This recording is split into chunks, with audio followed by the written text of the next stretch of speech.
Welcome to the Real Estate Reserve Podcast with your hosts, Jason Balin and Ian Horowitz.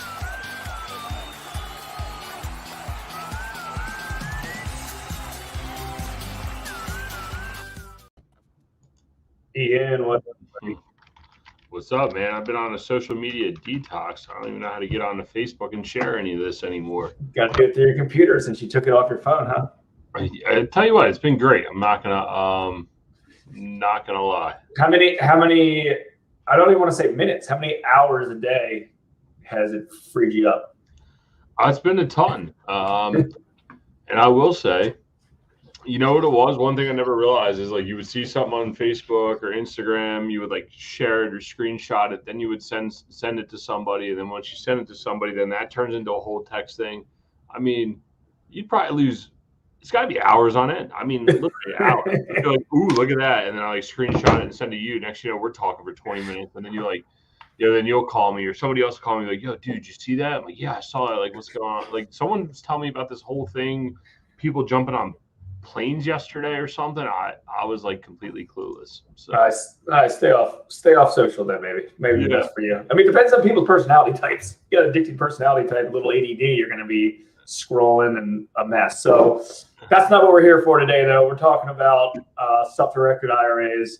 The reason for this topic is, if you're not aware, tomorrow is our free meetup group. We're still doing meetup groups virtually. And we brought in a special guest from Camel who is going to be discussing everything related to self-directed IRAs. So we're going to do a little teaser today. We're going to kind of just go through, some of mine and Ian's experiences with them. But if you have not registered for tomorrow's meetup group, the easiest way to do it is just go to hardmoneybankers.com/meetup group. hardmoneybankers.com/meetup group. And tomorrow night at 7 p.m., Ryan Fisher is going to go through how to buy, invest, wholesale, and lend through your self-directed IRA. We're going to talk a little bit about that as well on this show. While we're here, why not? Tomorrow's going to be a little bit more in detail from an expert who runs a self-directed IRA company and who's a custodian. So I'll speak for myself first, and then Ian can speak for himself. But we've been involved in self-directed IRAs for a long time, pretty much since we started Hard Money Bankers 15 years ago. We originally started by raising capital through self-directed IRAs. We've always felt that was a little bit easier of a way to raise capital when we started out our business. And I think one of the reasons is a lot of people don't necessarily have, $50,000 or $100,000 in a cash account or even investable capital themselves. But a lot of folks do have 401ks or IRAs or some sort of retirement plan where they do have money that they've vested into over periods of time. So that was always a little bit easier when we were approaching capital investors to raise capital because, they might not have $50,000 or $100,000 to deploy or want to deploy as liquidity right now.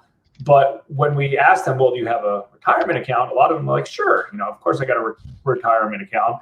And we walked them through the process of self-directing that and whatever the term is, converting, transferring, whatever it is, from their traditional IRA over to that they're vested with to some sort of self-directed IRA. And about 15 years ago, when we were raising capital,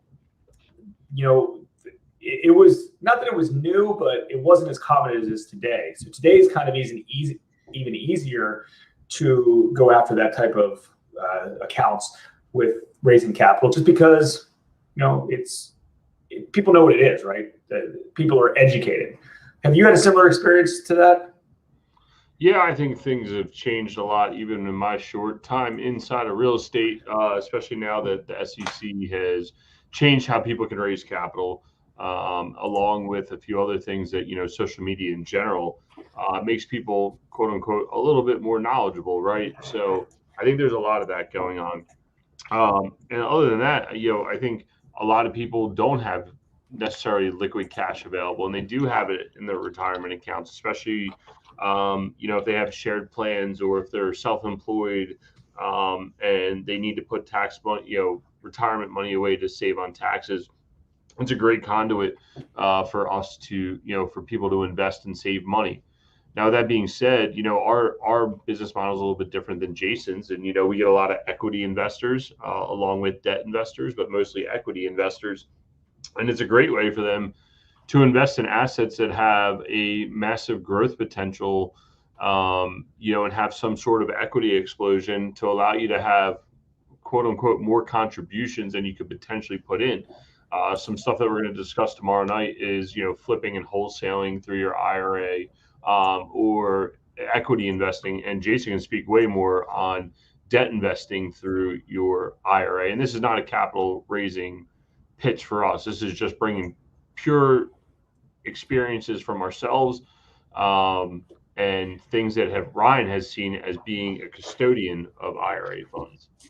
Yeah, and there's a lot of different ways to invest in your IRA. You don't have to lend the money out, right? I mean, there's two sides of the party, right? There's you potentially invest in your own IRA, and you potentially educating somebody else about what to do with their IRA. And what I mean by that is, let's say you need to go raise capital from somebody else. You can educate them of how they can deploy capital with you through a debt instrument, like they lend you the money through their IRA. They do some sort of joint venture with you where they own part of the building or part of the house.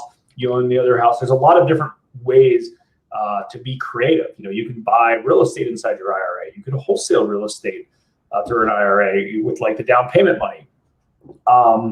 You can lend through your IRA. You can invest in a business, a building, do a joint venture. Obviously there's rules that you have to stick by. There's self-dealing rules where you can't necessarily benefit yourself personally. And what I mean by that is, like, you can't just buy a house. Let's say you're wholesaling a property, and you put down the 500. You put down, or let's say you're buying a house, right? And you put down $5,000 from your IRA and $100,000 of your own personal cash, and then you flip the house. All the money's not going to just go back to your IRA without consequences, right? So you just can't self-deal, right? It can't help you. It can't personally benefit you. It's got to only benefit the IRA. But it's a good leverage tool in order to do so. And pretty much all the experienced real estate investors I think I know, part of their business is through their self-directed IRA. Either they're lending out to their self-directed IRA, or they're buying a rental. I'm not saying everything in their business, but one part of it is because why trust yourself over another investment vehicle, right? Wouldn't you rather trust yourself and what you're capable of doing than investing your money in a stock market or with a money manager? So even if somebody only has a small amount of money, they're still going to try to figure out a way to be creative to invest in through a self-directed IRA that you can control. Yeah, I think it's what's hard for a lot of us that are in the game of real estate investing, of even having a SEP or an IRA or anything else, is where do you place it, where you trust those types of investments. But this is where you could take advantage of it and watch out. Yes, you need to watch out for self-dealing and those types of things, which we're all going to discuss on how to navigate tomorrow, so you're not violating any of those processes. But in the other sense, it's a great opportunity, especially for those that want to get involved in real estate or looking to raise capital for any of your deals. There is a ton of retirement money out there, especially now with the government potentially, trying to come after the Roth IRAs. Now is a great time to speak to people about investing in, taking advantage of what they have in their IRA at this point, right? So there's a lot of benefits to it. Some of our best investors, they're just, very good savers. They work with us, and you know what? They have money in their IRAs. They put away the max contribution they can every year. They invest that money and it continues to grow, which is, something that we should all be doing. This isn't just about, I guess what I'm trying to say is, it's not only about just like even investing the money you have in your IRA. It all starts before that, right? Like, how can you even have money in your IRA if you're not properly saving on day one? These are all things in the future. It's not just something that, you're putting your chips in your place to create your snowball to get down the road, right? Like, you're just not going to magically have money in your IRA and then the next day you're going to be rich and then you're going to retire and have a ton of money in your IRA, right? Like, these are all things that you plan for by starting with being financially sound day one, being able to put away the most money you can in your IRA, allowing that to grow for the most amount of years you possibly can in the best investments you can. And that's what Ryan's going to talk about, what you can do with your IRA, and then ultimately provide yourself a better retirement or leave a legacy or whatever you're looking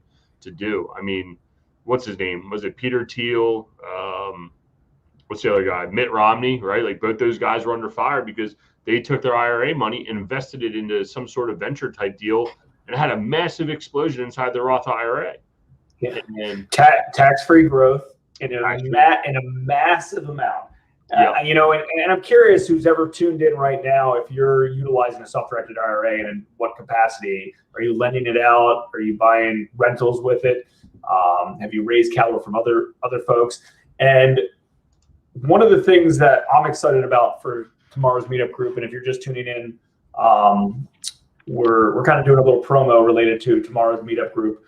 The topic's how to buy, invest, wholesale, and lend with your self-directed IRA with Ryan Fisher, who's runs Camel Plan, and they're the custodian for a lot of folks that we know that have self-directed IRAs companies. There's a lot of different companies out there, but they're one that I know a lot of folks use. So I'm curious what you're doing. But one of the things that I'm excited about tomorrow is we're going to be talking a lot about case studies. I feel like when you go through case studies, it becomes real and relevant to your current situation.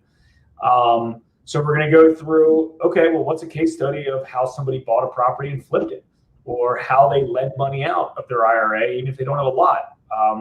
There's instances where, you could potentially wholesale through your IRA by your IRA putting up the earnest money deposit. So lots of different ways to invest. We all kind of do it kind of uniquely our own way. There's a lot of folks that we know that their IRA is the owner of an entity, a business entity, right? And that business entity can then go utilize that capital to invest in different businesses or lend out itself or things like that. Now, obviously, there's pros and cons of utilizing a self-directed IRA, self-directed IRA. Sorry, hard word to say. But and I think a lot of people aren't attracted to this because it's a smaller amount of. They might not have a big nest. They might not have a big enough amount of money in there, right? So, myself and my business partner, and probably Ian as well, we have different self-directed IRAs. Like I have a traditional one and I have a Roth, right? Now, unfortunately, the Roth I can't really contribute to anymore. So the only way I can really grow that is invest in deals and have that. And let's be honest, there's nothing sexy about having a small amount of money because, do the math, right? Like you double, let's say you have $20,000 in a self-directed IRA and you double it. Okay, you got 40 grand. It's a lot of money, but like it's nothing you're going to retire on. But if you got $1 million and you double that, you got $2 million. It's significantly more money, but it takes time. The snowball takes time to grow, right? And over time, it grows. So like I said, I've got a traditional, and then I've got a Roth. There's obviously benefits to both, and what we invest in. But I'll tell you, man, it's nice to see that thing growing tax-free over and over and over and over and over. And it gives us, liquidity inside a tax-free platform to continue to grow. And even if it's not a humongous dollar amount, it's just one kind of asset bucket that you can continue with. And this concept's going to be relatable, not so much about what Ryan's going to talk about in the way of some of the stuff related to IRAs and steps and everything else, and 401ks. But this can even be utilized for people that are utilizing. This can be used for people that are utilizing HSA accounts, and some people self-direct that money. You want a nest egg to take care of you for your healthcare later on in life, when you're not utilizing that money today, but you're putting it in pre-tax. You can technically self-direct that money in there and manage it and invest it to ultimately grow that nest egg. So all these concepts are going to relate across multiple different accounts that you can utilize and grow. So that's just something that I wanted to point out. I really do look forward to all the case studies that we're going to do. I know I personally have a case study some equity deals since we're coming full cycle on the apartment building that I can show some people what they did inside their IRA. I know Jay's going to be able to do some case studies on some notes that he's done for people, specifically me, since I was invested in one of them.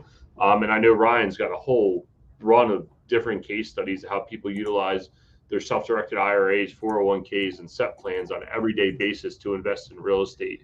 So that would be excited. I personally, but a lot of our investors actually do utilize Gamma Plan, and that's where I hold my money personally. So they are very good, and they don't have a ton of fees. So I'll give them his sales pitch now before we even jump on tomorrow. Hey, is that my internet that's crapping out? I have no clue. So you interrupt. You were worn out a little bit, but that might, hopefully everyone else heard you, because I missed some of it, but that's okay. And here's the other thing. As a real estate investor, this topic is extremely relevant. No matter where you are, you're going to get impacted by self-directed IRAs at some point. If you have your own, or you're raising capital from somebody that does, you just will, right? Like, I'll tell you, like, we lend money to self-directed IRAs. And what do I mean by that? So let's say, Ian's got $40,000 in a $50,000 in a self-directed IRA, and he's buying a $100,000 property, and he only has $50,000 in a self-directed IRA. He doesn't have the extra $50,000. Our company will give him a private loan, a hard money loan for $50,000, and in his self-directed IRA puts up the rest, right? Yes, it's a non-recourse loan with no personal guarantee. That's something we're comfortable doing as a private lender. We know the risk versus rewards by doing that. So that's part of it. So, no matter what side of real estate you're on, you could be the lender, you could be the, buying the property, you could be investing in it, you could be partnering with someone with a self-directed IRA. That's very, very, very common, where another real estate investor will partner with a self-directed IRA. The self-directed IRA will own 50% of the property, and maybe you are the workhorse or the boots on the ground operator, and you own 50%, and you got a partner. So the point is, you need to understand kind of how this works. You need to understand the whole self-dealing, because that's important. The last thing you want to do is do something that's not compliant with the IRS and get kicked in the butt later on when you didn't realize you were doing anything wrong. So you got to follow it to the rules the right way. But I don't know. I feel like it's been very fruitful, and on so many sides, between our IRAs, investing, and understanding and learning how to raise capital from other folks, right? Because you can't go raise capital from somebody and they trust you, and then all of a sudden they don't even realize they're self-dealing, or you're enabling them to do something that they shouldn't have done, right? And they get in trouble. Well, that's a lawsuit waiting to happen. So this isn't like a scare tactic. I think it's important to know both sides of it. But as we kind of go through this meetup group tomorrow, make sure you're coming up with lots and lots of questions. If you have any questions ahead of time, feel free to email me directly, jason@hardmoneybankers.com, since this is going to be a full house tomorrow. And, make sure you register, because if you register, that makes sure, then you 100% have a seat to get in. It's 7 p.m. tomorrow. If you've ever been to any of our meetup groups, you know that we don't sell anything. We're not gurus. We're not coaches. We're not mentors. We are just looking to provide good quality content and bring in other speakers that are local that can provide good quality content. I mean, Ryan doesn't have anything to sell tomorrow. Obviously, he would like if you utilize his firm, but besides that, like, he's not pitching anything. He wants to provide good knowledge, to everybody who's interested in this space, or maybe someone who's just looking for a new custodian. Listen, there's pros and cons of different custodians. I can tell you firsthand, we've been with multiple ones. We've got a lot of capital that's been raised over the years, and a lot of our clients utilize different self-directed IRA custodians, and there's reasons why that is. So lots of really good talking points tomorrow. I'm excited about it. I know the case study part, I think, is going to be very intriguing to a lot of people, and I know you're in on that too, Ian. Oh yeah. No, I'm just kind of staring at my social media, like, to go back to the beginning of this conversation, not to get off topic. I have so many little like red notifications. I'm going, oh my God. And then I realized, like, just get back on social. Yeah, but this is what social. Yeah, I'd rather be a producer of content than a consumer. So hopefully, I love that line. Me too. Yeah. Hopefully this is productive content for everybody involved. But we look forward to catching up with you guys tomorrow night. Just wanted to do a quick episode. Links in the comments wherever you're viewing this. Definitely sign up because we only have 100 seats available, and they do fill up very, very fast. So, on an end note, do you want to share what you were currently doing over the last hour before I interrupted? Trying to sober up from yesterday. No, what was I doing? Working on my pitch deck. What was I doing? Yeah, working on a pitch deck.